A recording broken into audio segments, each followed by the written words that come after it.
You're listening to the Paranormal UK Radio Network, and now it's time for the Paranormal Peep Show.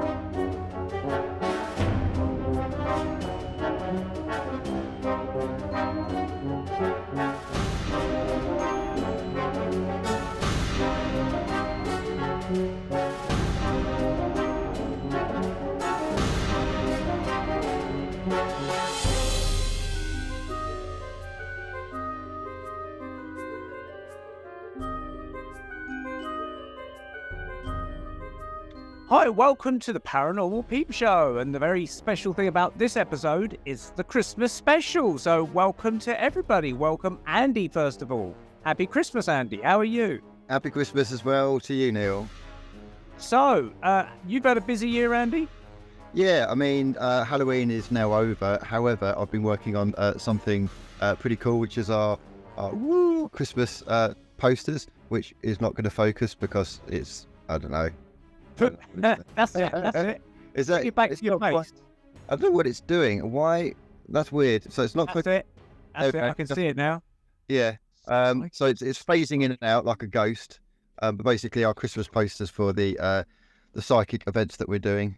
Wow. What's going on? So you're doing them all over the Hertfordshire area and beyond? Yeah, Hertfordshire, Essex, a bit of North London.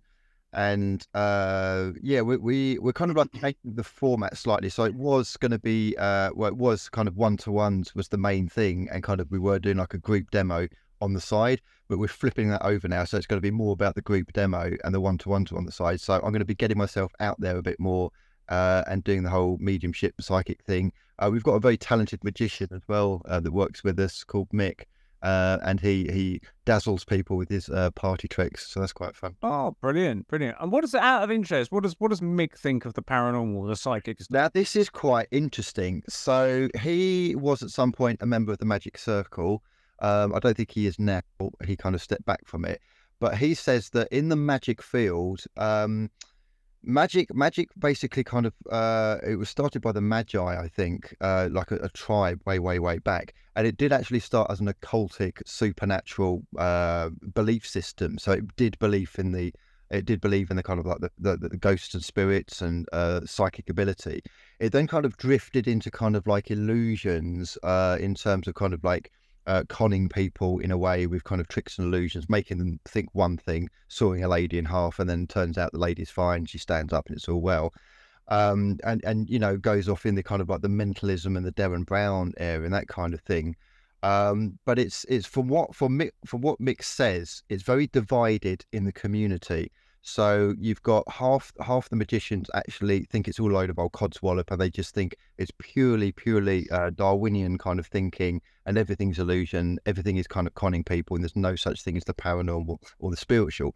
But the other half of the magic community do actually believe in it. And what's really interesting is that they're the ones that keep their mouths shut most of the time, because they don't want people taking the piss, or they don't want to be kind of kind of portrayed as somebody who's a bit woo-woo, woolly-minded thinking. So it's the whole thing of the kind of you get the shoutiest, gobbiest ones, and we were talking just before we recorded this about one particular person that was a bit shouty and gobby, to do the space field, not so much the magic field, but the space field. That for some reason the shoutiest, gobbiest ones, they get the limelight, they get the attention, and they get the kind of the focus from the mainstream media. And the ones that kind of keep it a bit quiet don't. They stay in the background, but some magicians do actually believe in the supernatural and the occult, but they're afraid to speak out.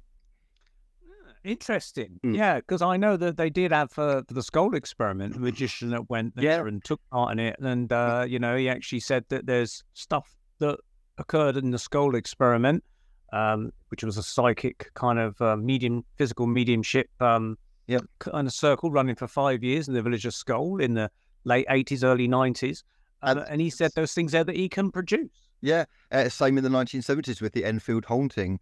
The Enfield Haunting had police officers, they had news reporters, and they had magicians. They brought in magicians to try and work out how the girls were doing things, and they couldn't quite work out how a Lego brick was dropped, and it went from the upstairs through the ceiling and down, plonked down through the downstairs.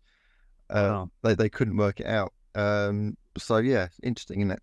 Interesting, very interesting. Right, well, we better get to our guests. We got this special to get through, and I think I've got a few mince pies to hand out in a minute, so stand by with your false teeth to get them into my lovely mince pies. First of all, welcome our regular guest, who's been a regular guest and also a co-host this year, is Ben Emlyn-Jones. Welcome back, Ben. Hello, Neil. Great to be back. Hello, Andy, Gary. Hello, Ben. How you doing?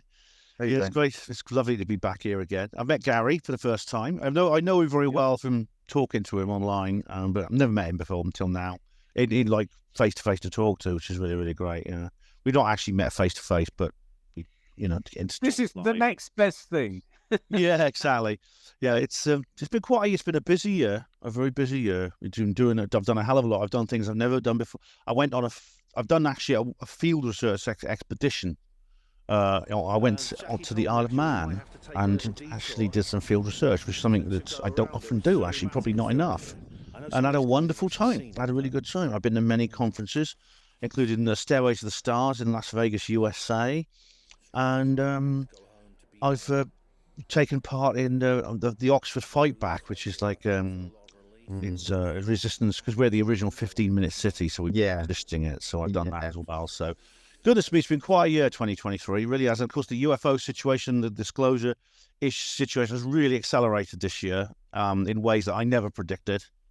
If you remember, we did cover this from previous shows with what do you think 2023 is going to be like? And I said, we're going to see like whistleblowers and hearings. And I thought, no, that'll never happen. I would have said that would happen. And it did. Yeah. It all started off with a few stray balloons, and look where it's ended up. The balloons. Mexican mummies, yeah. There's one balloon and 3 objects, to be precise. Talking of Mexico, Gary, currently in Hempstead, but he also resides in Mexico. Welcome once more back to the Paranormal Peep Show, Gary Robinson. Cheers, Neil. Thanks, mate. And how are you, Gary? Pretty good. Been back in the UK for 6 months. I can honestly say I haven't attended any paranormal or UFO conferences as I've been mad busy, but I've been keeping, my finger on the pulse through Paranormal Peep Show, Truth Proof, Paul Sinclair, Pamwo. Oh, of course. Yeah, well, they're the ones to listen out for, to keep, to earn your paranormal and occult and UFO knowledge, because we steal it all off everybody else and just bung it back out there. But no, we have our people on the ground. I'm a big fan of, sorry, Neil, come on. No, go on, carry on, Gary. I was going to say I'm a big fan of Andy's woke takedowns. Hasn't been one for a while. Me and Neil got into that on my episode back in the summer, but yes, I was hoping that Andy would be there. Join in. Yeah. Gary was missing Andy, and he really wanted to kind of do some woke stuff. We'll have to do a woke special, Neil. Another woke. Yeah. I don't think anyone does it better than Andy. Just direct. Yeah, Andy, do you have your little honking horn on standby? You should really. Oh, there we go. You know what? So I think we should have, because we do this monthly, Neil, don't we? We should have a clown special. So this clown horn is especially reserved for the private jets that were going to accompany rich millionaires flying to COP28, climate change and global warming awareness thing, in order to ask us to cut down our carbon footprint. And the private jets were grounded because of one of the worst snowstorms in Britain. So a big honk just to Greta Thunberg and all of the climate clowns. Well, we can celebrate that a bit more, because I've got some lovely mince pies and other nice tasty things here. So if you fancy one, I shall pass them through the occult magic of the screen, and help yourself, everybody. Oh, look at that. I'd like this into a mug, so I'm just going to drink from that. That's amazing. Does that work? It did So work. being beamed up on the rich planet Starship, there. Yeah. Look at that. A tasty, You know, tasty gluten-free as well. No expenses spared on the CGI special effects, Neil. Mine's transformed. It looks homemade. Yeah, they do kind of expand as they go through hyperspace, and they might lose a bit of their kind of flavour, but they're still good. They're still in date, according to the date that I'm operating from. Anyway, Oh, this one's nice. This is my first one of the season, and it's delicious. excellent. So, Gary, Yeah. when we last spoke, we were talking about your life in Mexico and things like that, and we never quite got to compete in a lot of your stories. So, That's right. I thought we'll sort of start off this part of the show with some of your interesting tales from Mexico and Hemel and beyond. So fire away with some interesting things if you want to entertain us whilst we munch our mince.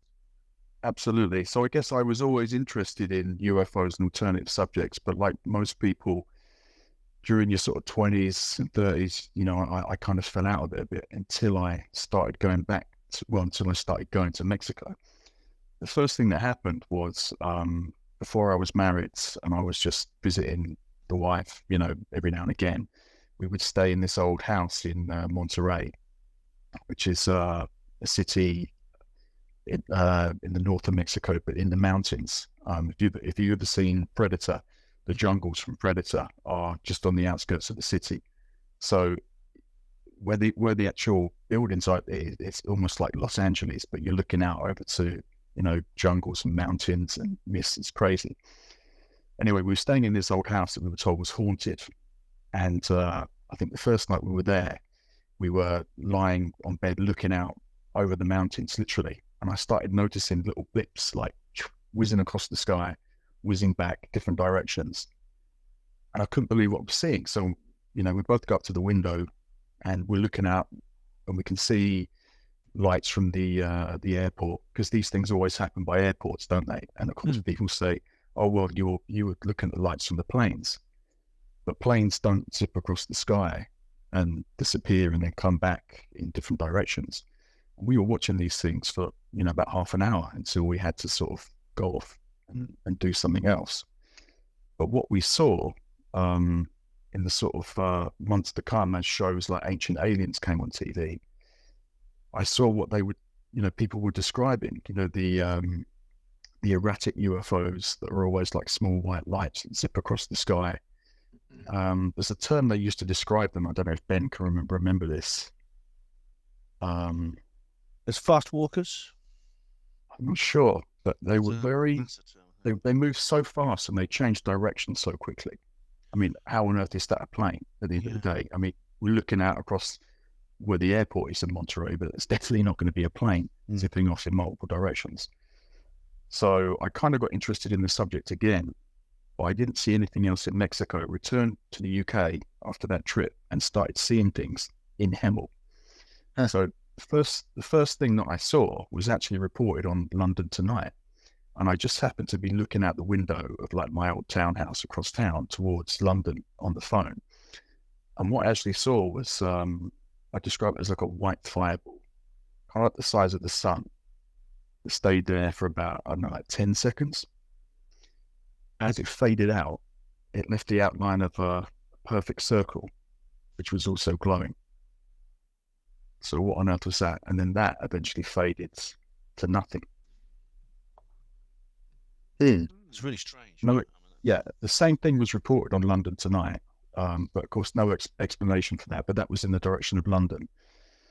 In those days, I used to commute to London for work, and I used to live with my grandmother in the same house that I saw that UFO from. So I come home one day, and good old Nan sitting in the living room, and she says to me, she calls me in, and she's all concerned. She tells me that a huge rainbow-coloured sphere has been sitting outside the window for the whole day. She described it as we're watching her. She says, I was close to calling the police. I didn't know what to do. She said, I was going to phone you at work. She said, it's only just gone. It's been there all day. And I thought, what on earth could that be? I mean, I don't know how I got the best description from her that I could. She was very old and she was in her 80s. And the only way that she could describe it was that it was a sphere that was rainbow colored, had the colors of the rainbow, and they were all, like moving, undulating, and that this thing was quite big. And she couldn't understand why nobody else had seen it. And it was, just outside the house. Just How far up roughly would she say? Like up in the sky? She said it was just above the rooftops. Wow. So typical Hemel townhouse, the 3 stories, the 1960s townhouses. So And nobody else saw it. There's no neighbours. Nobody came out and. no one at all. We were pretty close with everyone in that street because she'd owned that house since we were kids, so we knew everyone. Not a word from anyone else. And it wasn't long after that the next thing happened, which was, see, my room, like my bedroom, my studio and workstation was on the top floor, so I'm always on the phone and looking out over the landscape. One side of the house looks over to Luton Airport and the other to London. So I'm looking out the London side again, and I see something floating slowly, again, just above the rooftops from, I guess it was London direction towards the house. And as it got closer, I decided to call good old Nan upstairs to have a look, because I said, there's something else, another strange goings on. And as it got close, it was like the size of a football, kind of like carbon fiber texture. And I think, Ben, you've discussed these before, haven't you? People seeing something similar. These are small spherical objects. Yeah. Solid structure, not just Solid, yeah. Solid structure. But you could kind of see that it was turning, even though it's very smooth, and there were no markings, no blemishes or anything. I've heard of So it such. goes over it goes over the house. I mean, it wasn't much higher than the rooftop. So we go to the other bedroom looking out towards Luton Airport, and we watch this thing float off over the fields, actually in the direction of Luton Airport, just in a straight line, slowly, never changing speed. And what I will say about that is that someone I know who is, shall we say, an authority or in an authoritative position, that I probably shouldn't reveal on the show, told me, we know about those and we know where to go to watch them, but we don't know what they are. That's the live got. Yeah, that's pretty extraordinary, because they've been seen at places like crop circles, and Colin Andrews said he was basically fed all kinds of. It's too long a story to tell here. Basically, Colin Andrews was involved in a government research project in the late 80s into crop circles, and they basically led him up the garden path. It was pretty clear they were trying to get him to spread disinformation. While the MAF, that's the Ministry of Agriculture, Fisheries and Food, was carrying out its own private secret investigation. It's called DEFRA today, the Department of Environment and Food and Rural Affairs. But they were carrying out their own secret investigation, just literally over the hill in the next field. Yeah. There are quite a lot of sorry, Neil. No, I was going to say that Philip and Ronnie, who are joining us in part 2, they had an experience of the sphere when they were children with their own. I remember that story. Yeah. Just to recap for listeners and viewers that are not aware of it, but I mean, obviously they could tell you themselves, but as I understand it, they were in the garden with their grandmother, and this sphere came down across the way or something, and then came down from over the fence or the hedge, and came down almost like opposite to the side, like the height of their heads, looked at them for about 2 or 3 seconds maybe, and then buzzed up and appeared to look, I think, in a bedroom window of the house, and then went off somewhere over the roof somewhere.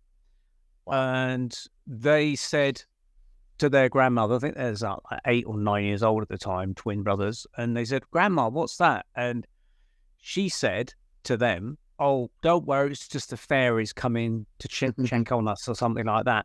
And obviously it must have spooked her a little bit, but she didn't want to frighten the boys as they were back then by saying, "Oh my God, I don't know what it is," or it's a UFO or whatever. Yeah. So doing it in a friendly tone, saying it's the nice fairies come to say hello, it kind of helped to kind of calm the situation, I think. But now that scared me more. Yeah, but they look I was back just on it thinking, now. I am. They look back on it, I think, with wonderment, but also there's fondness for their grandmother, who was obviously very protective of them and stuff. Looking back on it, but obviously, from their perspective now, as people that write books and on UFOs and the paranormal, they've got very much of a much more clearer perspective of what they encountered. They can't say exactly what it was, but I think they know the kind of phenomena that was more integrated with, rather than the fairies as such. But yeah, carry on, Gary. It's very interesting, these things, because the fact that your nan, you ironically, you've seen these with your nan as well. It seems to be a nan phenomena. Yes, our spherical object wasn't so interested in us that it just passed over their head. But anyway, but that's another subject, isn't it? Are they fairies or are they aliens? That's something that a lot of people discuss. Some people say, are they aliens or are they demons? So that's Exactly, yeah. And it kind of depends. It depends. I mean, I'm not going to mention them, but I've been in contact with somebody who approached me, who lives in Manchester, and she's been experiencing some quite interesting UFO and ET things going on. Her story, it's more on the positive side. It's more on the not exactly the love and light side, but on the healing side. And she got bounced onto me because somebody read it, and I don't quite know what Reddit is. I think it's something where people go and it's a forum where they ask questions, something like that. And they basically suggested Paranormal Peep Show, and she contacted me through Paranormal Peep Show. I will say, actually, Trending on Reddit, brilliant. I'm not going to name her, obviously, but it's fascinating. She gives me regular updates, and she's been telling me what's been going on. And her family background is a bit military and a bit RAF oriented. I'll just leave it at that. Wow. And it does seem to be the ones with the military backgrounds that have this kind of thing going on. And I think there's also some other shenanigans, and this is clown horn time. So the complete dickheads who keep putting porn on our Facebook page for the Paranormal Peep Show, could you F off, please? Because it's really quite irritating now. For some reason, and you won't know this, Neil, because you've come off Facebook, but on Paranormal Peep Show, on our Facebook page, it is inundated with fake profiles of people basically putting porn pictures and porn videos, which get immediately taken down. Now, if they're doing this, Ben, you had a theory. They could either be liberal left wokes, or they could be the three-letter alphabet agencies in America on their I don't know, crusade against the truthers and people who want to get this information out there. But or maybe they just misunderstood because they just see the word peep show and they get the wrong idea. this is another thing I wondered. I wondered if some kind of algorithm that's kind of like crawling Facebook and social media, looking for things like peep show, and then dumping its crap on. I mean, I meant it as a joke, but seriously, that might be. Yeah, it might be the reason. Because they're all fake bots, and I keep banning them, every single one. I just ban. So whether they're Chinese bots or North Korean bots or Russian bots, I don't know, but they keep getting banned. And if they think that they're actually impacting on us, they're not. We're not getting any strikes or warnings or anything, because it's on a mode where Facebook picks it up automatically. There's a thing that you can select, like if you think someone's about to spam with nudity, you can click delete it immediately. So they're now getting deleted immediately. But it's quite irritating that there's things like that out there. I mean, what do they, whoever's behind it or whatever's going on, what do they hope to achieve from this is what I don't understand. Because obviously social media is going to remove nudity, and especially Facebook is going to remove sexual content. So why even bother in the first place? This is what baffles me. I mean, maybe they might think it will stop people from viewing the page. But there's a certain percentage of people that work, then they won't look at the page. Yeah, that's what their game is. I think that's probably right. So again, it could be kind of far left wokes, because I'm vehemently anti woke. I hate woke. So any kind of like far leftists listening to our show would probably want to cancel it. And because we're not actually saying anything that controversial, they're going to have a bit of a job actually properly cancelling it. So the next step would be kind of like dump a load of porn on there and then hope we just get banned. But that has been that people have tried that. It could be just they're just trying to draw you. It's advertising certain websites. I keep getting inboxes and friend requests from people, whether they're real or not. They look to me like prostitutes. yeah, And no, I'm always getting friend requests and messages from them, and I can have a mile off. Oh, I've had there's a friend of mine that goes scam bait. Neil's frozen up. Sorry, Andy. Neil's frozen up again. Yeah, Neil. I'm still here. I can see my image moving. Okay. So Okay. yeah. So a friend of mine does scam baiting. I do. If I've got the time, I can't help myself. So my name is Tatiana. I am from Russia, and I would like a lovely husband. This is my picture, and all this kind of thing. And sometimes, most of the time, I just delete it. But if I'm in the mood, if I'm in a cheeky, mischievous mood, I'll go along with it, and I'll just see how far I can take it. And there's a friend of mine who's trying to get the scammer involved in a known cult, and the Foundation for Nomists in the UK. We've got a little form as well that they can fill in to join the known cult as well. Fantastic. So Gary, with regarding to your UFO experiences, do you have any ghostly stories as it's Christmas? You know what? I do have one, which is a little bit spooky, but maybe not very cinematic, which was in the same house as where I saw the Zip Zapper UFOs in Monterey. I was told by my wife at the time, well, before we were married, she was just one of the housemates, but the girl that owned it was terrified of the place. It was quite a modern house, but you would walk in and there was like a huge crucifix on the staircase with Christ, and he was blooded, and it was very atmospheric in a bad way. Anyway, they said that they would wake up and there would be this guy in the bedroom, and he would just stand in the corner and look at them. And he was like a young, handsome guy in a suit. And they'd had a number of sleepovers with, like, the girls after the clubs staying in one specific room. They would wake up, this guy would be there, they'd go to another room, fall asleep, and the guy would eventually appear, in the corner of the room at night. Not knowing whether to believe any of this, because, I wasn't particularly woo-minded at that point, other than seeing the UFOs. I wasn't sure what to think. But one particular night, we were staying there, me and Isabel were staying there alone, and basically, we settled down for the night. Lights out, we're exhausted, and we can hear somebody coming in. We can hear somebody walking up the stairs. I can see footsteps under the door, because the door had a huge gap. I can hear somebody knocking at the door. We decide just to hide. The alarm system would have needed to be deactivated for someone to get in.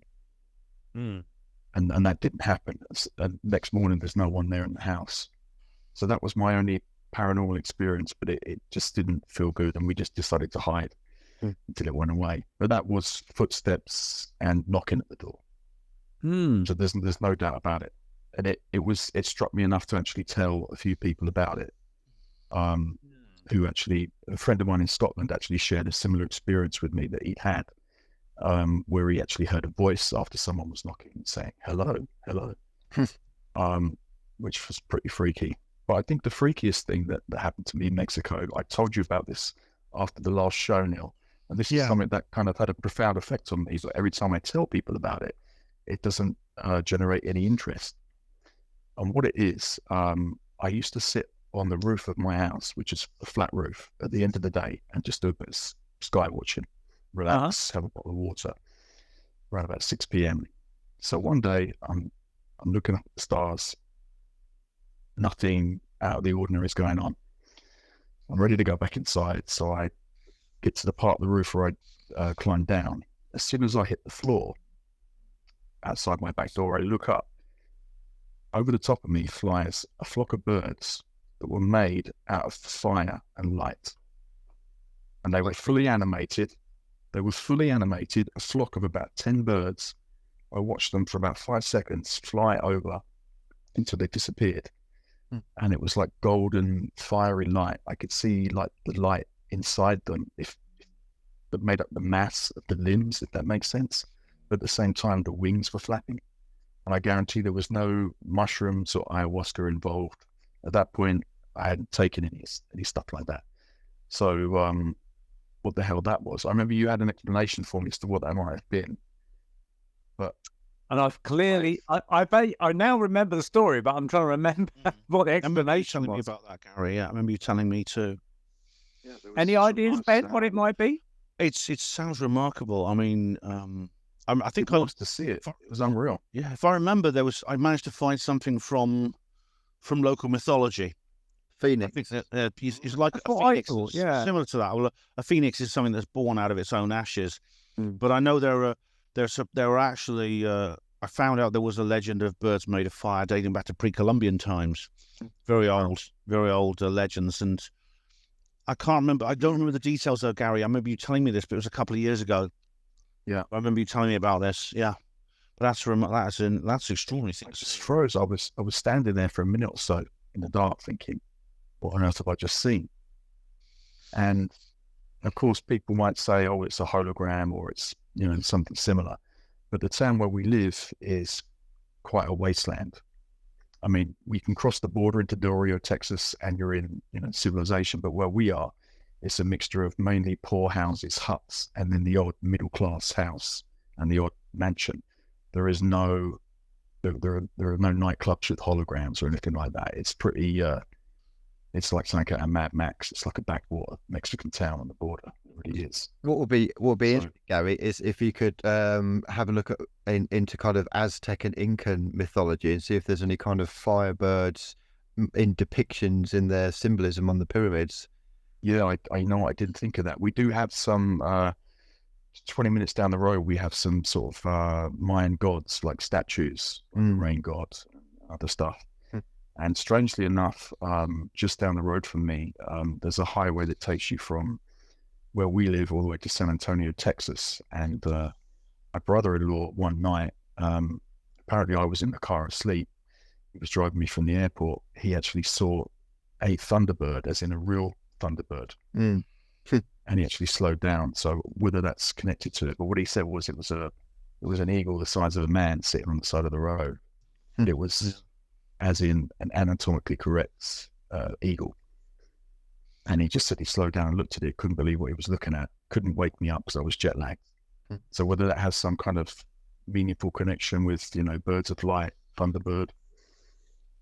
So I say the size of the man, it's not in terms of wingspan, in terms of the size of the body. The body, yeah, from the feet to the head was like the size of a large man. So the wings would have been huge.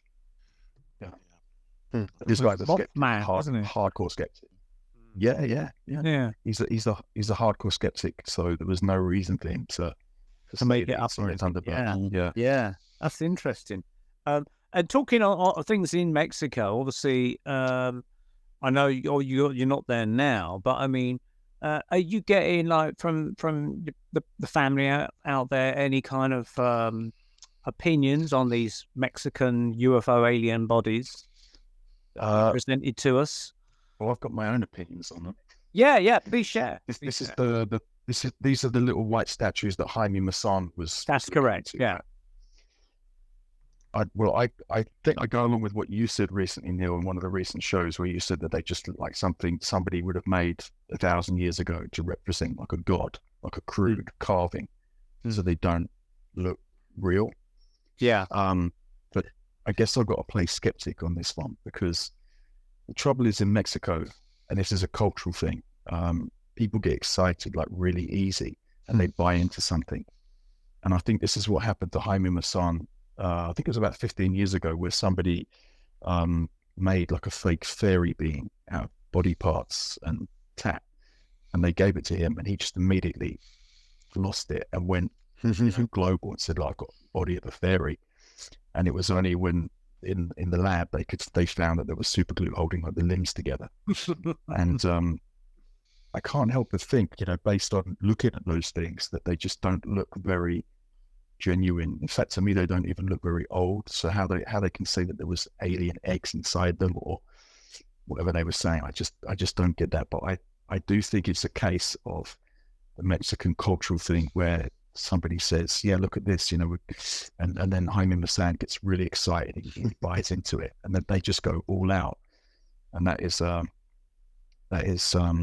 way of things in Mexico. It's like if somebody opens a restaurant the right person says that's the best taco stand in the city, then that's the one that everyone floods to, you know.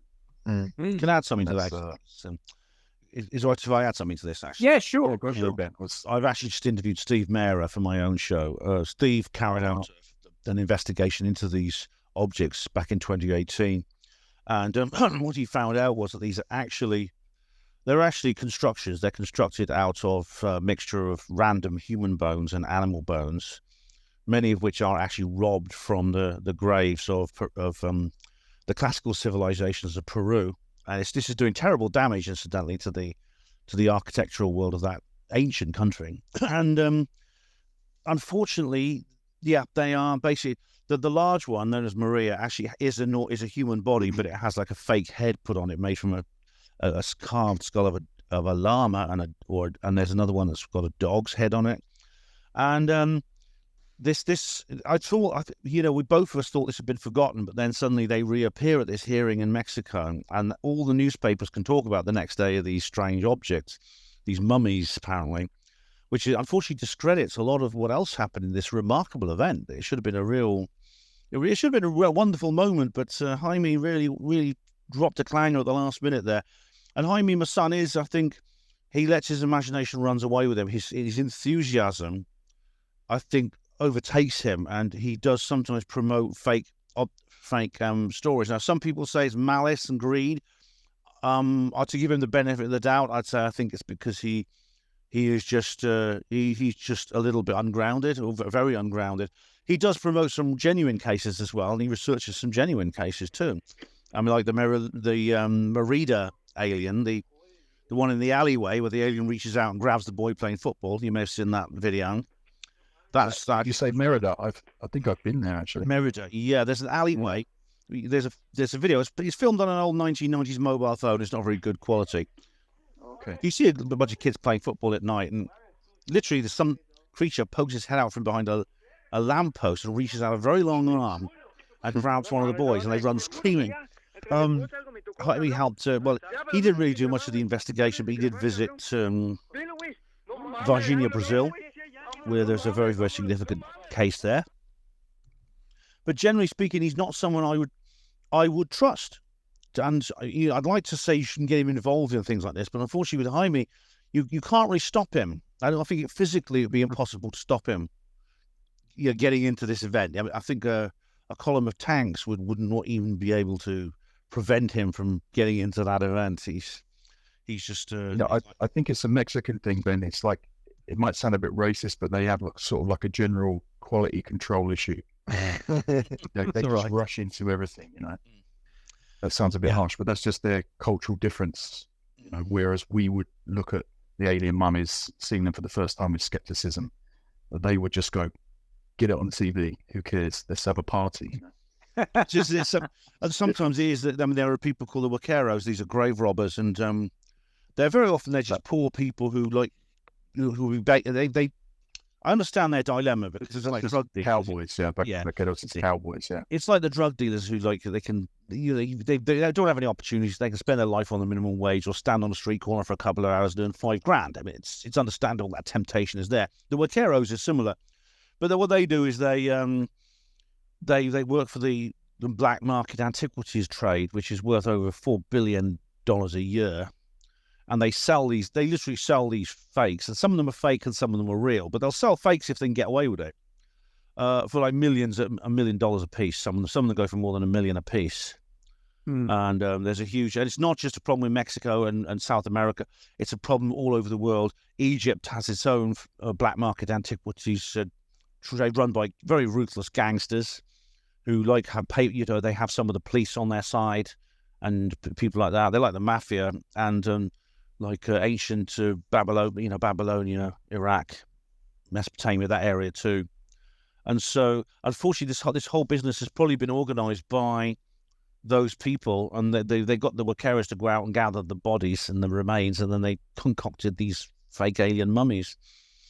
Wherever there's poverty, Yeah, it's interesting because I was watching some whole thing about it, and I was trying to sort of think, okay, let's get an updated perspective on these mummified aliens, and I'm still skeptical of the whole thing. But supposedly some scientist, I can't remember who it was, a university person, was saying, "Oh yeah, we've examined the DNA and it's part reptilian." And I thought, oh, that's interesting. Sort of, oh, I wonder if they've inserted that to make it sound really legit, the reptilian angle or something, Yeah. And then they Like showed these creepy, eggs through the scanner, and the eggs looked rather like I don't know, crocodile eggs or something like that. Maybe they've thrown in there for good measure. Probably are, yeah. Yeah, but I mean, the thing is, for supposedly with these greys, if they're supposedly modelled on greys, then greys, as we understand the idea of greys, anyway, they're non-reproducing anyway. They don't have reproductive organs. So the idea of them having eggs inside them is kind of like, from our perspective, a bit kind of questionable. And so whoever's been making these aliens hasn't quite got all their alien mythology sorted out, I think. It's possible. I mean, why they probably created these to make them look like aliens, because maybe they may think they can get in on this enthusiasm for aliens that's coming around. I mean, the problem is the experts that Jaime brought on in the hearing, these experts that he's been working with, are probably a part of it. Actually, they're probably involved. I mean, they're running private projects that have nothing to do with their universities. Their universities have completely washed their hands of the whole thing, and it's tempting to say, well, that's because there's a cover up here. There's a cover up, but unfortunately, I think that these experts are simply working with the people trying to flog these charades to whoever will buy them. It's very sad.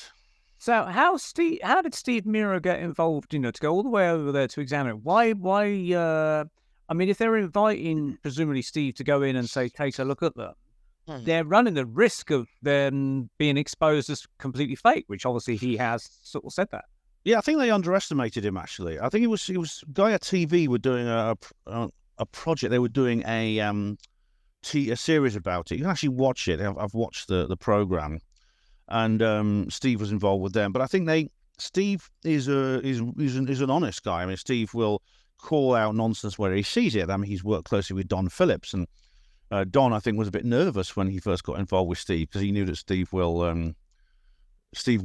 actually he will actually say what he thinks, and indeed, Steve actually gave Don a clean bill of health and a glowing report, but. When Steve went over there and he did the research, and indeed I interviewed him originally back then, and they didn't have the results in, and it was still a bit up in the air whether these were genuinely anomalous bodies that had come from some kind of hybrid race in the Nazca area. And this is what went into the first Gaia documentary. But then Steve came out and said, no, this is not the case. This is not he actually said what he actually thought. This was actually published in Phenomena magazine, a magazine for which he writes regularly, and it's actually completely free if you want to get hold of a copy. You just put your email and they'll send it you for free. It's very good.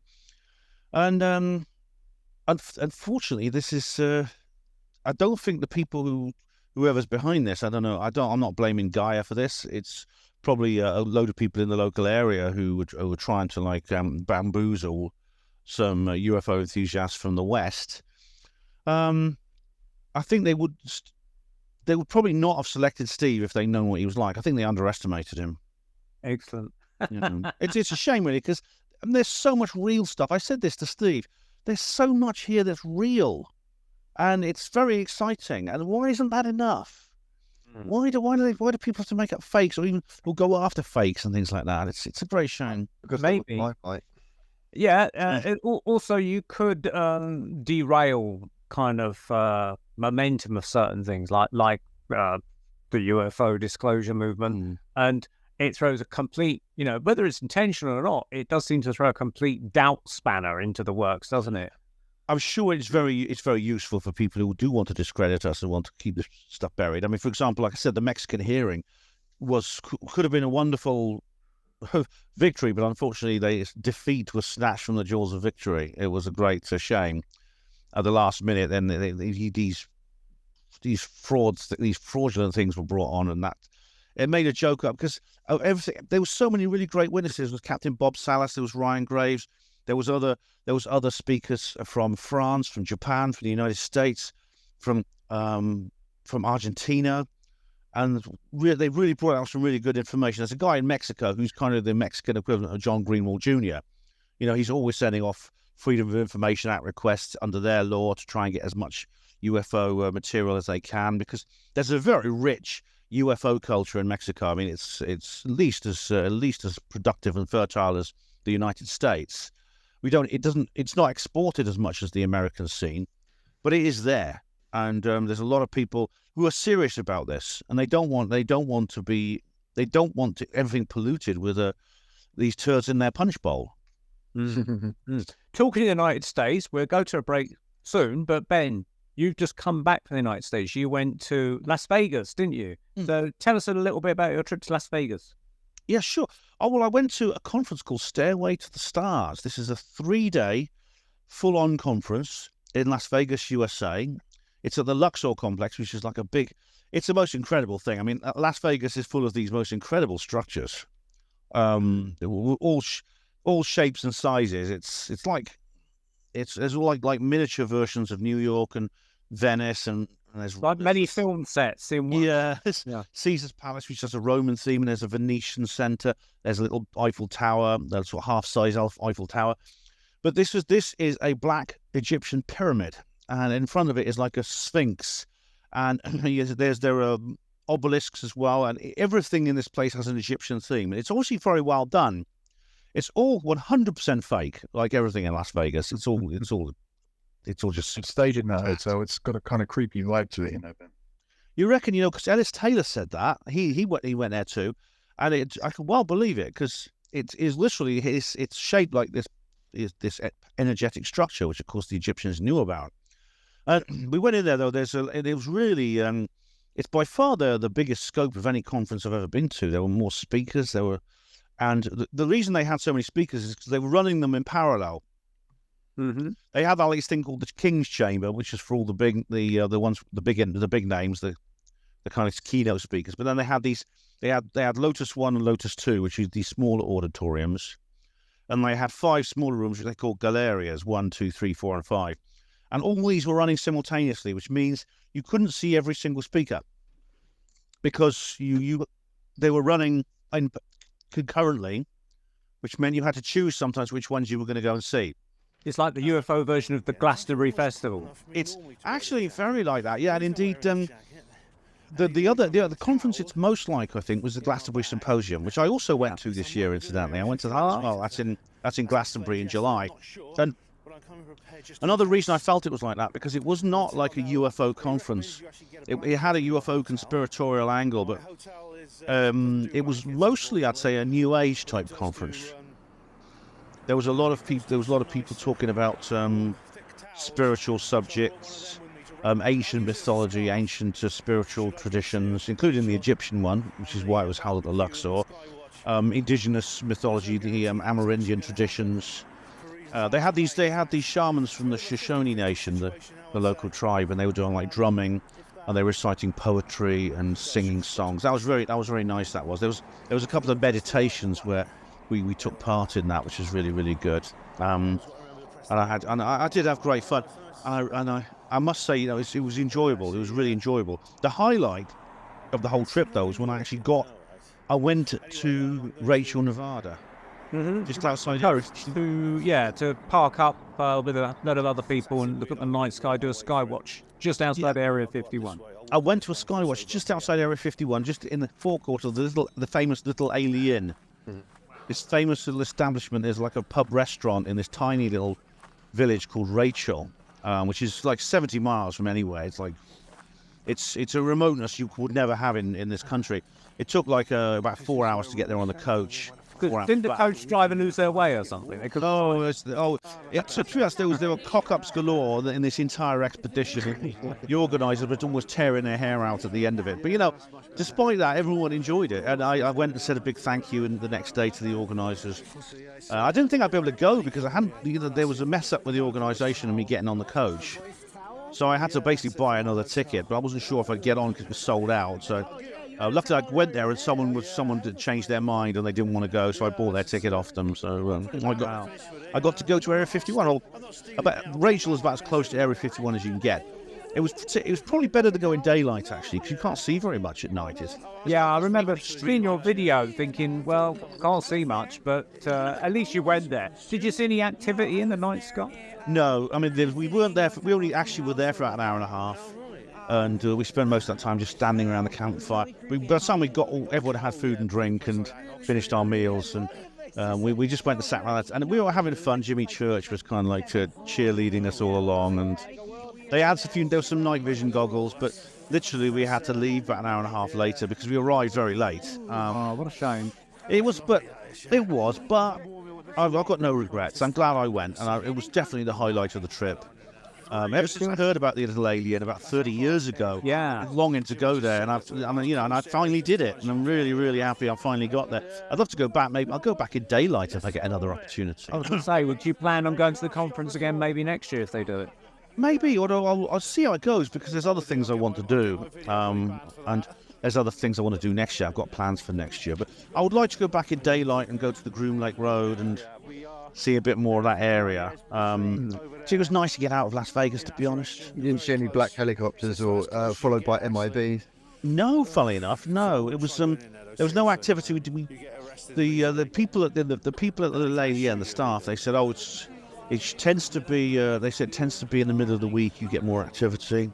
Probably they have weekends off in there and things like that. Who knows? By by next year, everything's disclosed, and they'll be doing like UFO flights around Area 51. Buddy, Well, ideally that would be like what I'd like. Then I'd certainly go there. Definitely. Definitely be a cool idea. Right, I think we'll take a break here on the Paranormal Peep Show. We're talking to Gary Robinson and Ben Emlyn-Jones, and your hosts are Andrew Chaplin and Neil Ward, and it's the Paranormal Peep Show on the Paranormal UK Radio Network. Stay tuned for part 2. Today's the best day of my life! Woohoo! Listening to the Paranormal UK Radio Network. Join Andy and Neil every month on the Paranormal Peep Show, part of the Paranormal UK Radio Network, for fun, frolics and lots of information about weird stuff, UFOs, ghosts and things that go bump in the night and everything associated with them. Fascinating guests, fascinating talk, fascinating information. Hello and welcome back to Pyongyang's Paranormal Peep Show Christmas North Korean special. Massive hashtag thanks to everyone for coming along, and a clown horn for Joe Biden and all the wokes. We now have somebody else joining us from another North Korean special, and that is Philip Kinsella. I can never tell Philip and Ronnie apart, but I think we've got Philip, isn't it? It's not. Yeah, it's Ronnie. Yeah, you could call me Philip or Ronnie because my granddad did. In fact, most people do. So I just say your name. Is it Ronnie, not Philip? It's Ronnie. Yeah, if it doesn't matter, that's okay. We're twins, so it's understandable. That's a great start. So it is confusing because he's coming up on Skype as Philip. So I can see why you're getting confused. Yeah, the little name here says Philip Kinsella. So, yeah. Okay. So Philip's he's got a bad throat or something, isn't he? Yeah, he's not very well. He's came down with it last night, so he does apologise for that. But I can stand in for us both. We'll send him our best wishes for a speedy recovery. Thank you. I will indeed. Give him a hashtag potato and see if that helps. Compliments of nearly.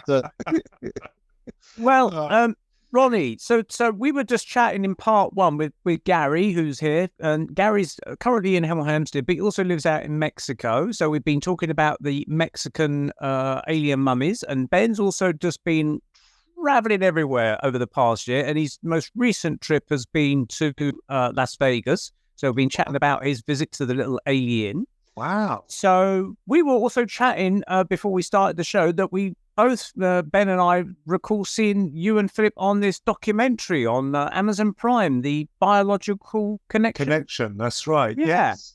Wow, that was really cool. Yeah, I think they did that. They recorded that sometime last year. I think it was last year. And we went to a studio, and it was mainly about what I'd seen with our grandmother back in the 80s. The silver sphere, which was... Well, we were, again, talking about that in part 1, because Gary, with his own grandmother, saw a sphere. Did you just want to recount that for the benefit of Ronnie, Gary? Because I thought it's very interesting. There was a parallel because you saw a sphere with your grandmother, and I sort of happened to mention to Gary in part one about yours and Philip's.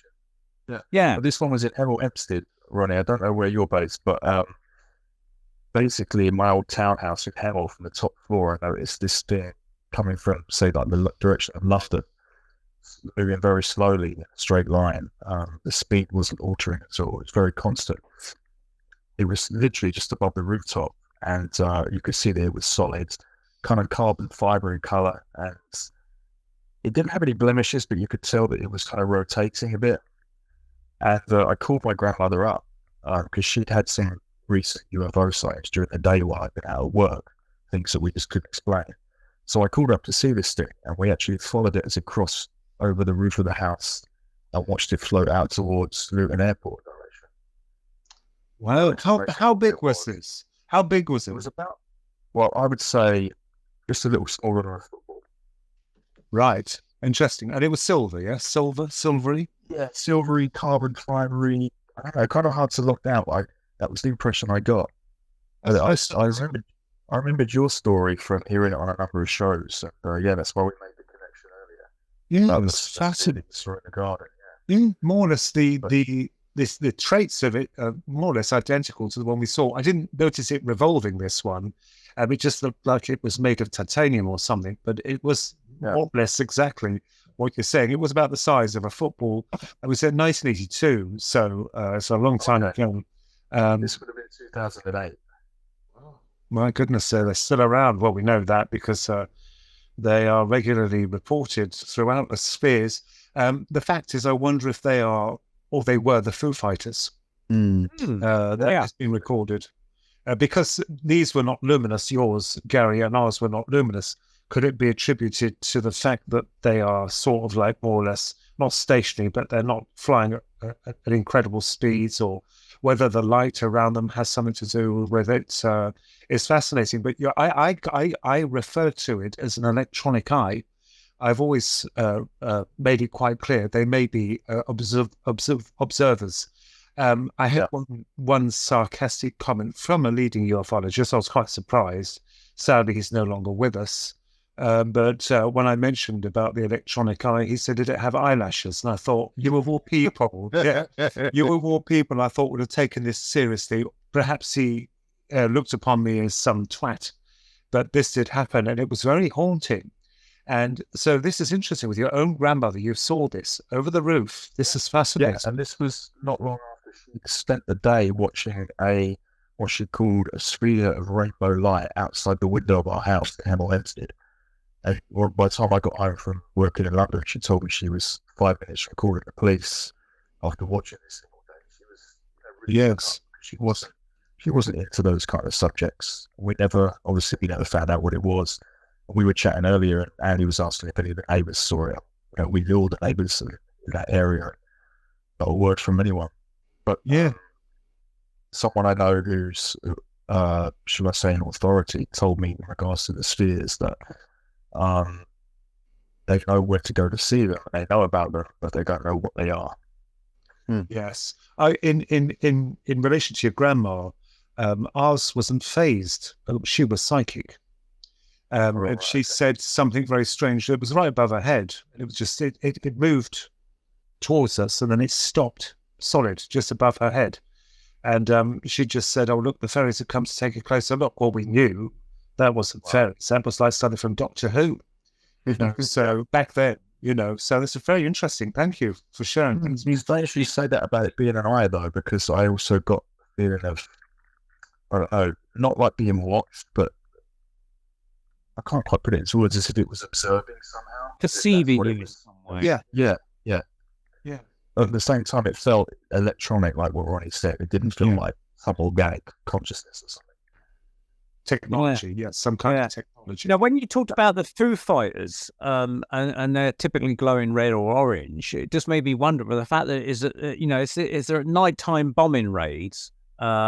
Maybe during the night they glow a different color or something. Maybe they wanted to be seen. During the night. Yeah, it's quite evident that, I mean, the nasty thing about this phenomena is that you're always, as you, Gary, with your grandma, there's very few people around you. So testimony is quite weak. It comes from you, unless you're on an airline pilot or part of the military or any kind of official. I mean, some people do actually appreciate the fact that it may have happened, but then they will attribute it to perhaps it was this or it was that. Someone asked me with this sphere, did the insects go quiet? I can't remember. I don't remember that at all. Did it all go hush? You can't. I mean, it was so long ago. There are certain things you will recall, which are quite prevalent at the time of the encounter. But very strange. Did you ever speak any more about that encounter with your grandmother, like years later, Ronnie? Didn't bring it up again. Nothing. It wasn't dispelled at the time, but it wasn't spoken of. It wasn't that we were told not to speak about it. It was just a dumb thing. You just don't mention things like that to people, because we knew even then, the press, the media, at the time, the papers and the news, that they frowned upon it or made it appear as an absolute joke.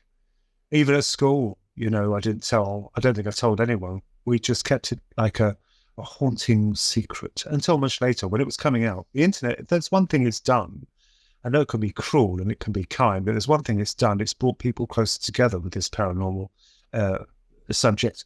And that is a wonderful thing, because we all brought together. It's opened it up and it's become more acceptable. I would say more acceptable now than it ever has, because people are beginning to realize that there is something strange going on. People are seeing things. Yes, you get the people who hoax it. You get those who elaborate. You get those who make an absolute tomfoolery of their whole thing, But there are those who will report what they see. And if they're honest and full of integrity, that's a good thing. I think these days it's a case of who cares what people think. Well, yes. I mean, the fact of it being silenced, and they have continually doing this. They continue to doing it, even with the Grush, the Senate. The board there, they're trying to open up the floodgates for this, which I believe did happen. I believe they do have down crafts. I do believe there are down crafts and there are bodies. Absolutely. But the point is that by the time they actually get to that point, they would have moved them. They could easily just move all equipment, all technology, all remnants of the bodies of the pilots. They will have them moved. We're never going to see them. They're never going to admit it. They will not. We go around in circles. I admire them for trying. I absolutely admire Grush for trying. I don't know him. He seems credible. In fact, when I saw him, as we all did on TV, pushing for disclosure, I just knew there's no way they're going to do it. But they have those pilots. And they have the remnants of their technology. And this is greater than the crown jewels, the greatest thing this earth has ever known. And the most annoying thing is they are not going to disclose it, because it's power. It's power. It's what they can glean from this technology, if they are able to discern what exactly it is. Because I find it this is what troubles me about this tech, right? This is what really, really pushes the boat, is the fact that you have people, clowns, let's say, Andrew, clowns, that that are willing to state, and I'm not going to tread on their toes here, because it's a very fragile subject. Even outside religion, you've got to tread carefully this way or that. I'm fed up with it. They say that they've back engineered it. They can create these TR things, and they're flying around. I don't believe it, because the technology from another realm or dimension or outer space will be so incredibly, fantastically different. We could possibly know. It's like a caveman trying to understand the workings of a transistor radio. No disrespect to humanity, we are clever. And they have this nuclear fusion that powers it, and a few what they got, fiber optics? What's levitating that thing? Why would they so freely broadcast their super secret weapons in public? Well, it doesn't make any sense. Hovering them over churches. in front of people. Why would they do it? They wouldn't. They wouldn't. They're very much the military, are very smart. I'm not doubting they have super secret, amazing technology, but things like this, no, not yet. Well, there's been reports of very, very near misses with at least, I can't remember the exact numbers, something like 15 cases reported at least with US military aircraft, and they've had near misses with these UFOs. Yeah. And so the point made by one of the senators, I forget which one it was, said, if they are our own craft, top secret technology, what are they doing having irresponsible near misses with their own side, if you like, Yeah. which is a good point, I'm not knocking the military. They are incredible. They have some amazing technology. But when you're talking about these crafts that can defy gravity, I've seen one of these triangular ships. I've seen one only once. I couldn't believe it. This, I knew when I looked at it, this is not military. This is not military. It's not. What was the situation when you saw this triangular craft, Ronnie? I had come out for a cigarette then. I smoked and I don't anymore. I have a vapor. I've given up smoking. I don't drink. So, and I didn't even drink then. And I went out and this thing crossed over the sky. And when I looked at it, it was gigantic. It was huge. What was interesting, and I spoke about this at Ben's talk. He kindly invited Philip and myself to do a talk. I'm sure I mentioned this. Dreaming saucers, yeah. That's right. Was that when it passed over? Now, I knew in the 90s of the Belgium UFO wave. I knew all about that. I had a mild interest in it. It's when the likes of Robert Stack did Unsolved Mysteries. He was wonderful. It's like your old granddad, isn't he? He's the old granddad coming to present the Unsolved Mysteries. And I knew of them in the 90s. But it's strange, isn't it, that I think it was 2010. I think it was 2010. August, it was August, because it was my mother's birthday that weekend. I knew that. Quite poignant, that. It crossed over. Now, what's interesting, and I don't know if I was the first to report this, afterwards in the book I had published, Twin Souls by Campbell Bann. It didn't last long. The print run, I don't think it did very well. It was my first attempt at coming out with it. But it was fat. It was huge. It was fat. Also, the corners were rounded. They were not sharp, as like in Robert Stack. Wonderful Robert Stack, his documentary they did. They were very sharp. When I looked at the belly of it, I could only see the side and the belly and the rear as it was moving over. There was nothing discernible. It was as if it had been moulded. The whole thing was beautifully moulded. It was fat, very fat and rounded. And it just travelled the speed of a plane. It didn't make any noise. There was no vibration. I know there was no vibration, nothing. But what's interesting, it wasn't then that I gauged it, but I knew that where we were, there were a lot of birds. Not birds, all everywhere, always flitting about all over the place. When this thing passed, was nothing. And it was then, and people say, well, why didn't you run in and get your mobile phone? You're not thinking of that. I'm not going to score points by capturing a picture of it just to satisfy the whims of these people who tear it to pieces and say it's CGI. I saw it, and that very thing. I can't tell you what it was. I couldn't tell you what it was, but it looked like it would be molded, shiny black. What's interesting, along the side of it, there were like a ridge along the side of the craft, but nothing on the back. I couldn't see the front. The belly had nothing. It was smooth, just as if it had been molded. And this was in 2010. And I thought, damn, I see one. But, you can tell people until you're blue in their face and they will state that it's a kite or it's a drone. It's a military piece of hardware. But that was massive. The size of a battleship, quite easily. I couldn't, my jaw was on the floor. I just looked at it and I kept thinking, is this what I am seeing? I haven't seen one since. How far up was it? That's a good question. I'm not exactly sure. There was nothing to gauge the size of it, but it was huge. I could not gauge the size of it because there's nothing to compare it with. The roofs of the house, it was above them. So I had nothing to give some kind of comparison. And I'm honest, but it was gigantic. To me, it was gigantic. It's interesting because you're in Bedfordshire, so you're not a million miles from Luton Airport, are you? So That's right. I'm presuming that Luton Airport radar systems and Luton Airport traffic, presumably, they must have given off some sort of radar signature. I'm presuming they must have been. They must have picked it up, yes. Yeah. Unless this defies it, but I doubt that. I'm not going to ring them up. It didn't bother.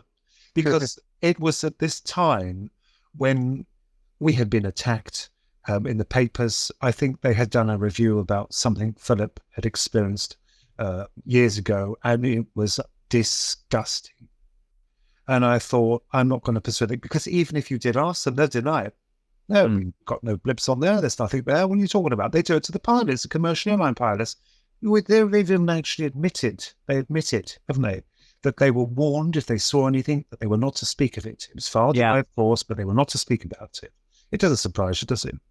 But I saw one of them, and I don't know what it was, but I kept thinking, my God, that technology, if we had that, we could go to Mars in little or no effort. Elon Musk wouldn't have to build his rockets into a thing like that could defy gravity. It looked heavy. The one thing that I did realize is that it looks so heavy, like steel. But I kept thinking, how could it just hang as light as a feather? You know, how could it just float like that? There was no engines, no discernible engines, nothing. There was no smoke, no vibration. There you have it. Odd. Did you get any strange Oz factors there? You said you couldn't hear the birds. I mean, that's kind of interesting because someone else asking if you heard the insects when you saw the sphere. Yeah. But you couldn't hear the birds when you... I couldn't see the birds. I couldn't see right. birds. There's birds everywhere. They're all over there. They're a bit pesky. But no, there were no birds. No, I didn't have anything else. I had no feeling from it. Nothing. There was nothing. Nothing. Do you think you were meant to see it in some way, or is it an accidental sighting? I don't know. That's strange, isn't it? That's what we're looking into. You know, I didn't ask. What do they call those things? I've forgotten. When you wish to see something, and then it happens. A close encounter.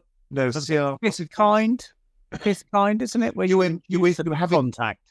You have intent to see a UFO. What do they call it? The Stephen Greer thing. Yeah, and you would know this, Ben. No, I haven't.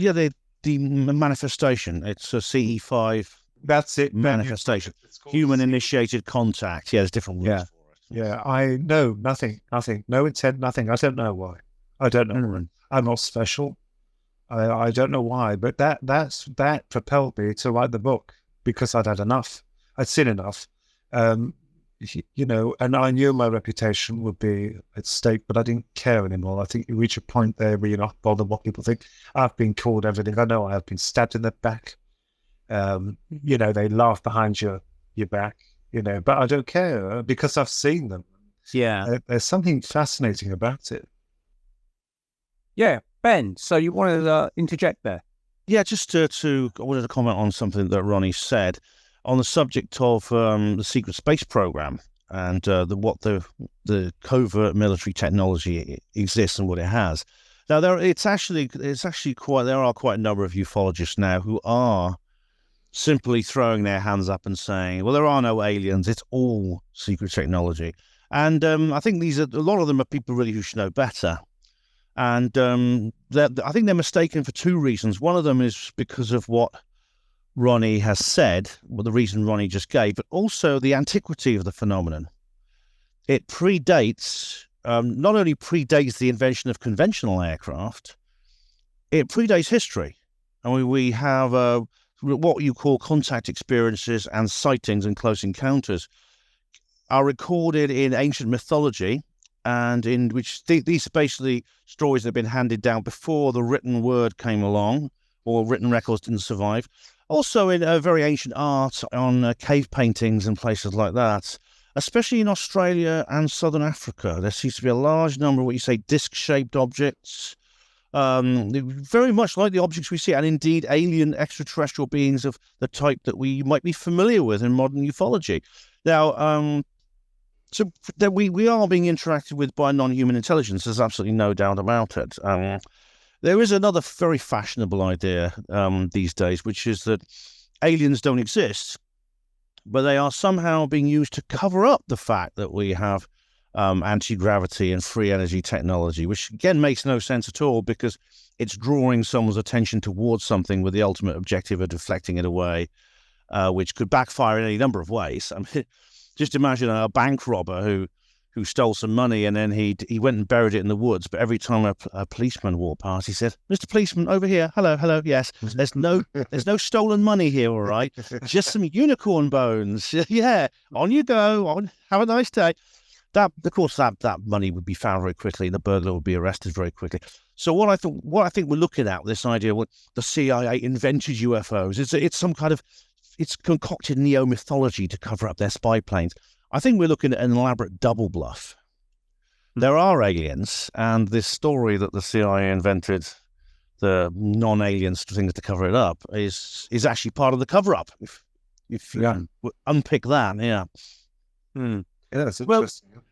there were kind of reports where I think sometimes the CIA or the the US Air Force preferred you to think that when you'd seen their U-2 spy plane or wherever it may be, SR-71, if you'd seen it fly over a fast speed, they'd prefer you to think it was a UFO of some sort, flying triangle or wherever it may be, simply because they didn't want you to see their technology. But I think they, like you say, using the UFO phenomena as to their advantage, so to speak. It doesn't quite make sense though, Neil, because I mean, although they have said that, and indeed there's some documents, Annie Jacobson's talked a lot about this, anything that draws attention towards their project, anything at all, which could cause more people to come and look at it, it would actually jeopardize the secrecy of that project. It's far more likely. I mean, if I was running, I was developing the U-2 spy plane, and someone said, "Well, I saw this flying saucer go over my head," I would just say, "Look, just don't say anything about it, all right? Just keep it quiet. Just don't say anything." I would just say no more than that, because if they say, "I saw this flying saucer," I better go and tell the newspapers. I better go and tell my grandmother. I better go and tell everyone I see this flying saucer. You're going to get loads of rubbernecks in that area with binoculars. And indeed, before long, someone's going to come along who will recognize it as something that's not a flying saucer. It is actually a very, very sophisticated spy plane, a record-breaking high-altitude jet. And see, this is why I think that this is why I think it's a double bluff, basically. Now, Ronnie, so you've appeared on this documentary, The Biological Connection. Obviously, these are more enlightening times than it was back in 2010 when you saw your flying triangle. And now people are more kind of, hopefully, forgiving and open to the idea of this phenomena. Because, like, you got Grush, and they're talking about it in the Senate and Mexico as well. Do you think that did you get good feedback on your production that you took part in? I have made it a rule to never look at reviews anymore. I'm not interested in the reviews, and that sounds rather arrogant, perhaps a little pompous. But the reason being is that my book, The Digital Demon, that I had published, has been attacked by people. Because I lean towards the darker aspects of the UFOs. So I didn't take any note of it. I think they deal with that. I don't know where the reviews are. I just wish, like us here, to tell the truth, but you are attacked for even doing that. And we have to have strong backbones in this subject, because it is a very nasty snake pit. It can be. I've noticed that, and I've come across it as well. I've been attacked. I think most of us are. Opinions. I respect everyone's opinion. If they wish to believe something, that's fine. But when they attack others, it's not good. Just leave it, It's a point I made that as I researched this, because I have seen them, I don't believe they are exactly as they appear to be. I think in some manner of ways we are being deceived by them. The fact of when we look back at the 1950s, when it was very fashionable, the likes of Adamski, who was purported to be a regular contactee for these beautiful aliens. The point, I mean, we couldn't see it at the time. I wasn't even born then. But when you look back at this, there's a pattern that begins to unfold. It's the fact that, then the aliens were allegedly, if you did see them, and many other people with other encounters, being told, even long after, about the concerns for atomic warfare then, basically nuclear war. And the thing is that they were taking these people up and voicing their concerns, and absolutely nothing happened. We see this shift from the atomic to the nuclear to the environmental issues, which was popular in the 90s. It was the Greys, as they refer to, were informing people of their concerns for the environment. And again, they did nothing. Absolutely nothing. And then the trouble with this subject is you have a number of people moving more towards the hybrid program, where it was very in vogue for the women to go on board, and there's sperm samples and hybrids being born by them. And you even have people coming along stating that they are hybrids. Well, I would find it very irresponsible and very untactful of the Greys to inform their genetic offspring that they are part of their program. They wouldn't do it. I would have thought they'd be very smarter, much smarter than that, to actually inform the people, here we are, you're part of our progeny, your offspring. Go and tell the people. What for? Unless, of course, it's another deception. So it's deception after deception after deception. And it's bad enough with the aliens, what they're spilling out. One minute they're showing people the destruction of Earth. It seems that destruction is paramount with them, for pain, the end of the world. And then you have the other side of the coin, where they're building this genetic army of people that others think this is going to be the offspring that will colonize the world. I don't believe any of it. I think we are being forced to look at certain angles. As Ben rightly said, when you cannot look ahead and see what they're truly doing, whatever they are, there's something. Always look the other way. Always look the other way. Don't look. Yes, the testimonies are so mixed and heated and varied, but you don't look at any of that, because you begin to form. This is the Achilles heel. This is their weakness, because you discover that as you accumulate this wealth of data from people relating to, destruction, hatred, love, regeneration of a new species, you begin to see the cracks form, because this is an absolute deception. So what are they hiding? What exactly are they? Or what are they hiding? And to muddy the pool even further is we have these fossilized craft, the remnants of them with the dead pilots. And again, we could question, why were they left? Why were they picked up by their own kind? Why would they leave this super secret tech in the hands of warmongering creatures such as us? I actually published it. I hope it was revolutionary at the time in Digital Demon, where I kept thinking, let's take the Roswell crash, for example. Now, I believe that happened. You have people stating on there that the truth is it didn't. Truth, they don't have truth. I've got no truth, proof. But through the narratives at the time, you can see they blatantly lied. So something very exotic crash landed there. I suggested, could it have been in my book a Trojan horse? Mm-hmm.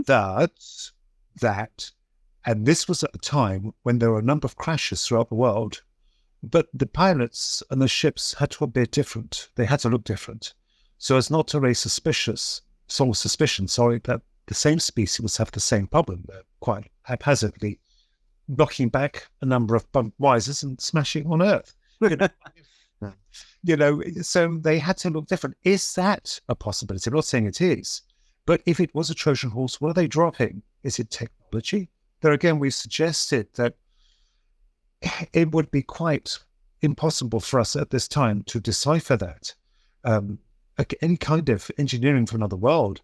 I think we're being duped. Duped big time by something.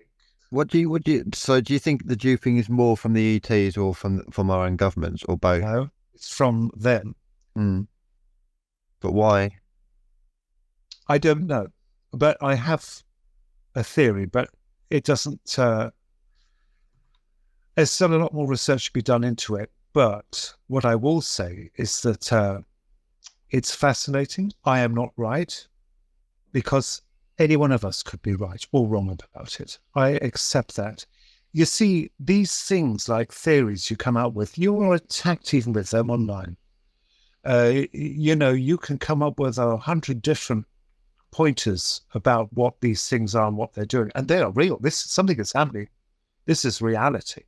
The point is that the crash technology was not rescued.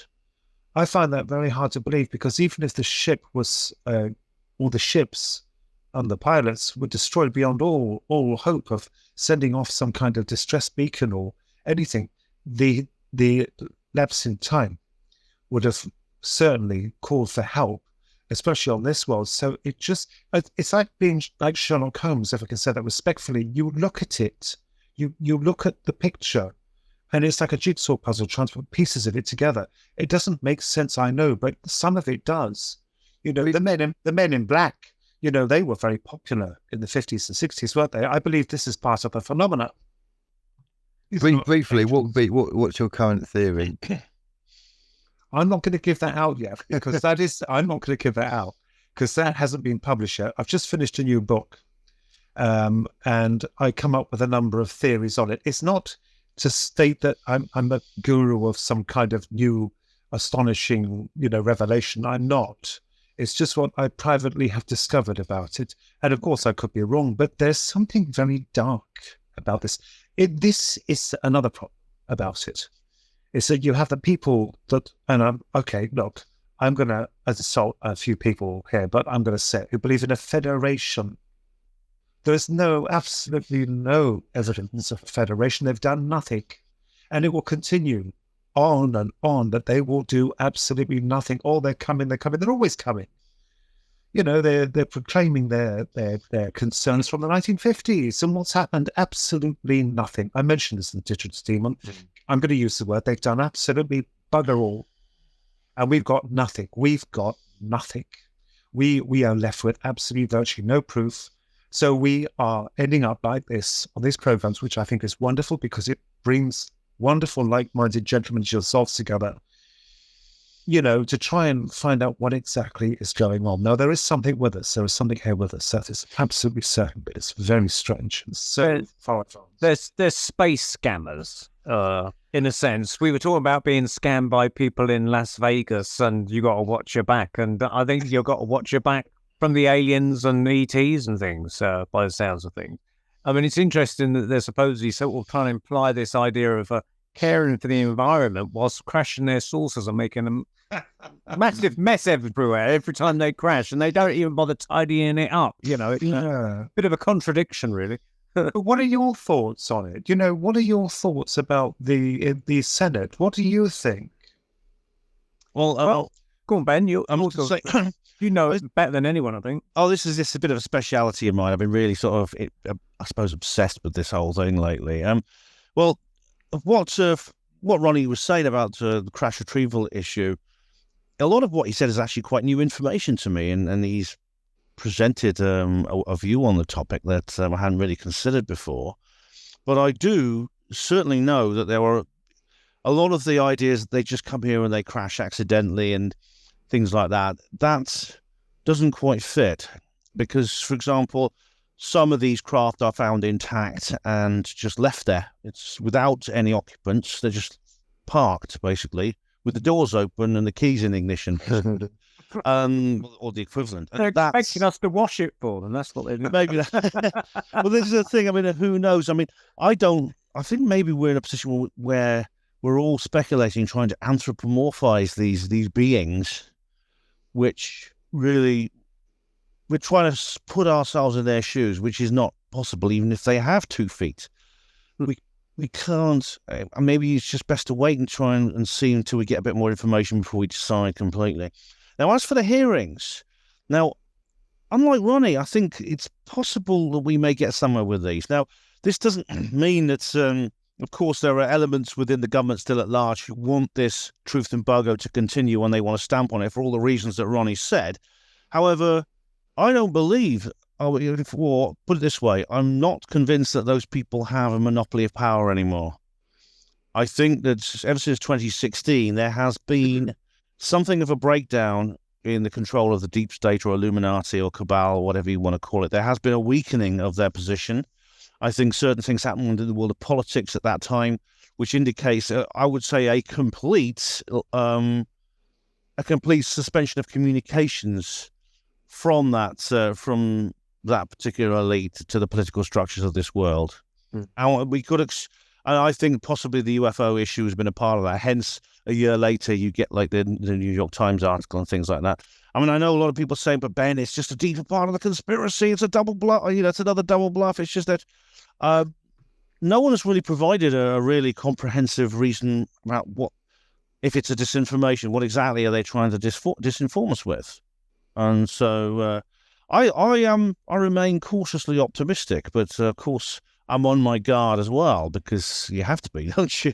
Yeah, the idea. I think that's a nice touch, Ben. I think, if it can reveal something, if the powers are weakening, this certainly is trouble now, because certainly from the political and the disgraceful news media that has been lying to the backs of their teeth, we all know that. They've been lying to the backs of their teeth. It's cracking, it's crumbling. They're getting desperate, you see. So what you state is a little bit perhaps of hope, and I would hope, how incredible would that be? This is this disgraceful thing about them. Who the hell do they think they are? They think they have ownership of those things when it is a global matter. It's nothing to do with them. But of course, then you'll have the bickering from other countries. You see, this is the nanified state we live in, where, they'll all want part of this technology, or they feel it's like goods. Why didn't it crash here? Why didn't it crash there? We have rights over that. If it's crashed on Earth. It belongs to all of us. But no, it won't, because it will belong to the state where it landed. That's unfortunate for the aliens, I suppose. But the point is that it will open up a can of worms. But at the same token, just to see them, and the pilots, I know they're gone, remnants of them, but what they look like are their ships. I have heard, yes, you're right, I have heard that some ships have just been left off there. It's just empty. That's suspicious. That is really weird, isn't it? They didn't keep an eye on the fuel gauge, and they've gone up with a plastic can to the nearest garage. Yeah, I did hear that from them as well. It's from the actual man himself. Yeah, it's very bizarre. In fact, it adds more intrigue to it, because you think, well, what the hell is going on? And what do they look like? We have a description, which is very commonplace, with basically similar to the greys. But he mentioned a number of species, so I wonder what the others might well be looking like. It's just curiosity, isn't it? It's always an interesting thing when you go back to the earlier reports. I mean, obviously in more recent years, there's people that have been taken aboard and messed about with and things like that. But if you go back to the earlier reports of when they've encountered these craft, they've always seemed to land and some person gets out, more typically a human, but sometimes greys. They always seem to be tinkering with their craft, trying to repair it or something. And they've just happened to have been sighted being repairing the craft, like a space spanner or something. Do you think there's like an intergalactic breakdown service out there? So? Yeah, AA, Aliens Anonymous or something, Well, you're referring to, I gather, the late 1800 airship. There's some of those, and also in the more what John Kill reports, where he's gathered a number of reports. And again, interestingly enough, he's got his book Operation Trojan Horse, and he suspects pretty much on a similar lines to you, Ronnie. With they throw a psychic event out there, like a Sasquatch or something, and everyone goes running to look for the Sasquatch. Meanwhile, these craft are landing, and they're doing whatever they want to do, and everyone's focusing on the Sasquatch. And it's a bit, we're coming back to the magician thing here that we spoke about in part one with Andy, is look at this hand and we'll keep you entertained with this hand. Yes. On the other hand, they're doing their sleight of hand, whatever it may be, whatever they're doing, stealing our resources or whatever it is, space pirates, I don't know. Can I just comment on the subject of the craft landing and belonging to the state where it lands? This does seem to be the case with some countries. So because the craft land, I mean, the UFO phenomenon is global, and this includes crash retrievals and physical evidence, decisive physical evidence. Now, some nations will indeed deal with this themselves. Russia, China are particularly notorious in being very, very having their own program and being very possessive over the material that does land on their territory. However, there does seem to be some kind of global policy in place in which many nations of the world, probably the majority, will cooperate with the United States. The United States, for whatever reason, is the center of this particular secrecy. Maybe because the US did lead the world for 40 years during the Cold War. That could be why this has happened. And this is primarily a post-World War II phenomenon, this array of crash retrievals. But other nations won't. Other nations do. But it seems like countries like Brazil, for example, Brazil immediately complied with this global policy. The Americans immediately get involved with things like the Virginia incident, for example. Yes. Yes, that was fascinating. Definitely. So I cover that in my new book. I had some kind assistance from James Fox, who produced the documentary on that. I believe that did happen. Yes, that was very strange, wasn't it? Very, very, very. That's a good, good film Fox made, actually. Moment of Contact. It's yes. And on the subject of the aliens sort of fixing the spaceship, I've seen that if Timothy Good reports on a lot of these instances, especially during the 50s and 60s, there were a lot of these. Some of them, I think, probably are some kind of spacecraft, some kind of aircraft or spacecraft, and the people tinkering with them are real humans. There's an incident, I think, in which a teardrop-shaped craft came and landed on a road. I can't remember where it was. I think it was somewhere in the US. And a car drove up to it, and they saw some guys in like overalls with like US Air Force uniforms, like opening up the bonnet and sticking spanners in and stuff like that. But that doesn't explain all these instances by any means. There are some that are far more bizarre in nature. Yeah. But can I just say an interesting point with lifting up the bonnet of your flying saucer is that if you typically think of a pilot, airline pilot or a small lightweight plane pilot, we know a few people, you don't necessarily see a plane land on the M1 or something, or in a field, and the pilot jumps out and tinkers with the propeller or tightens a spanner on one of the jet engines or pumps the tire up and then jumps back in it and flies off. Because typically the pilots, maybe it's just the way they are, but the pilots that fly these planes aren't the engineers. They have engineers back at base that deal with all the mechanics, the support network for these craft. So it just seems kind of weird that you got these flying saucers landing, and they always seem to have faults with them. But they obviously they can't trust their own craft really, because they're crashing all the time, but also the pilots have got to be responsible. They're on a mission, and they're the ones that have got to get out and fix the bloody thing. They haven't brought Mr. Scott with them to fix it or anything like that. For Star Trek, they've got to be an engineer and a space pilot and a peace, goodwill Vulcan at the same time. Well, you get your Morris Minors, your Rolls Royces. Perhaps they need to go to a better seller, Yeah. Right. Well, we're drawing to a close here. So before we get to our close, I'd just like to do a little bit of a round robin and find out what everyone's got plans for in 2024. As it's our Christmas show, we've all had a very interesting, enlightening year. Can I start with Gary? Gary, obviously you're in the UK at the minute. You're going to be heading back to Mexico maybe in the new year. So what plans have you got next year? Well, since I'm not actually a UFO writer or speaker, I'll be getting back to work on my label, and there's a year of production ahead. I don't know if Ronnie knows this, but I work as a music producer, so pretty much how I spend my time. But I shall be, keeping my finger on the pulse of the word scene. And will you be doing some ayahuasca? Yeah, I will be back to the ayahuasca. Yeah. I think that you said the last time we spoke that you was going to try a little bit more and go on a kind of a bit of a journey with it. Yeah, I've been doing the microdosing for a couple of years, but I'm actually going to go for the full ceremony when I get back. Wow. Obviously there's the whole issue. We didn't get to speak about the shared UFO experiences because my wife's been doing it for a couple of years now, and they have shared UFO experiences on a regular basis, where they basically describe the same craft. So everyone's seeing the same thing, but only once the ayahuasca is, in the system. So once everything around them starts to change, then they're all seeing the exact same craft. And all these people are in the same room together. Or the way they do it is it's always an outdoor ceremony. So they're under the stars. Yeah. Rather than being like in an enclosed environment. But they're seeing a lot of strange stuff along the lines of the kind of things that Paul Sinclair reports, like craft that seem to be moving or morphing. You can't quite get a handle on, like, the physicality.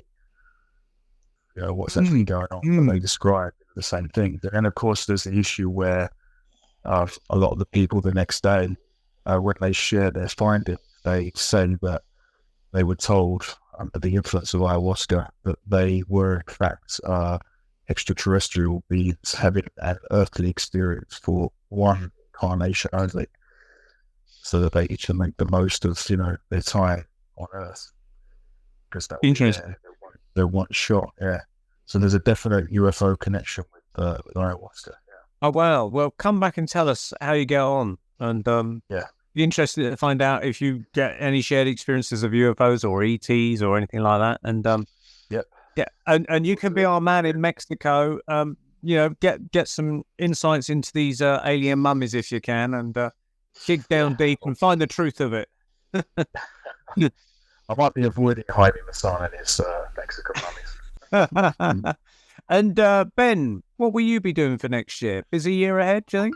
Oh, almost certainly. I mean, if the pace of change continues as it has done, yes, I'll be continuing to do what I'm doing right now, which is continue to spread information about this remarkable things that are happening in the world from my own perspective, in the hope that I can add energy to this information war and the increase towards the critical mass of awareness, so that more and more people will know about it to the point where it'll become common knowledge everywhere, and that's when the world changes.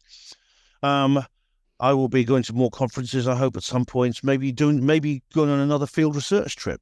I don't think I'll be going back to the Isle of Man, but I may get the chance to do other things. And I'm also going to keep writing. I may be able to write some more fiction, actually, because I've been writing an online serial, and I've been trying to convert one of my short stories into a stage play, things like that.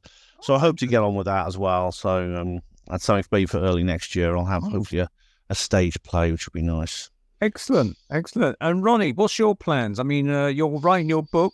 Any other things in the pipeline as well? Well, that one took me 2 years only to have a break. So I was just thinking, all of us here, Gary, Neil, Ben, Andrew, and me, we're all artistic. It's funny, isn't it, how this thing affects artistic people? Yeah. So, what I'll be doing is, I think I want to go back to more of my acrylic painting. So I might give the writing a break. There is a science fiction novella I've been working on, but you see, they take me years. I mean, I don't know how long it takes Ben to write his books, but it takes me quite a few years. It's quite a long, and you being an author yourself now, you're a new publisher. It just takes ages.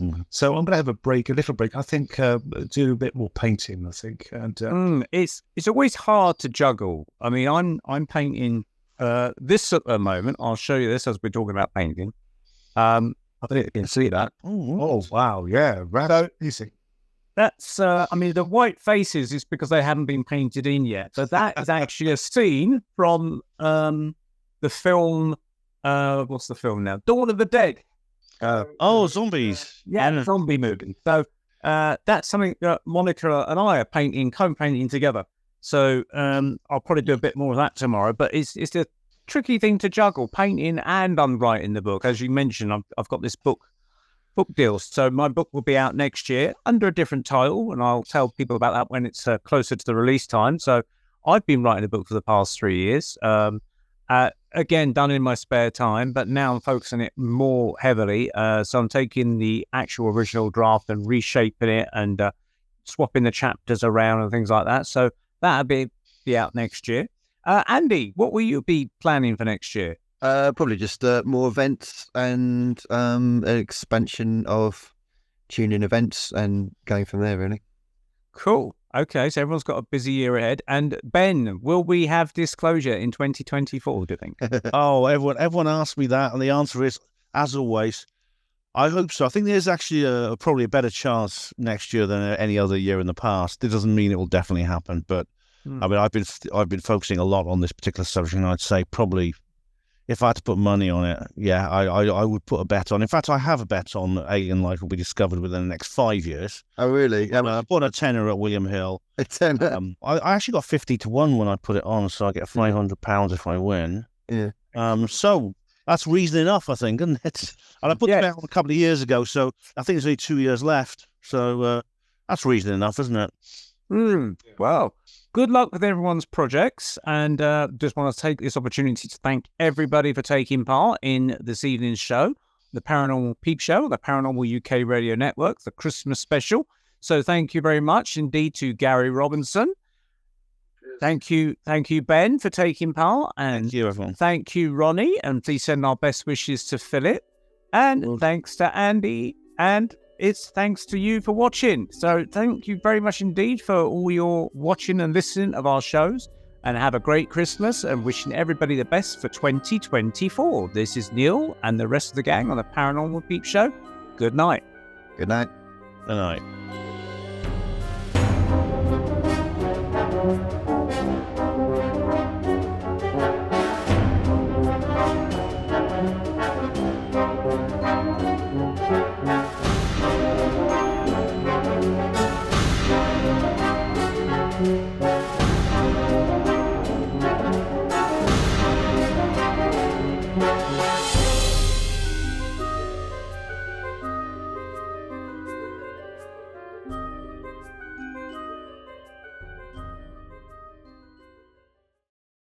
You're listening to the Paranormal UK Radio Network, voted #1 for paranormal podcasts in the UK.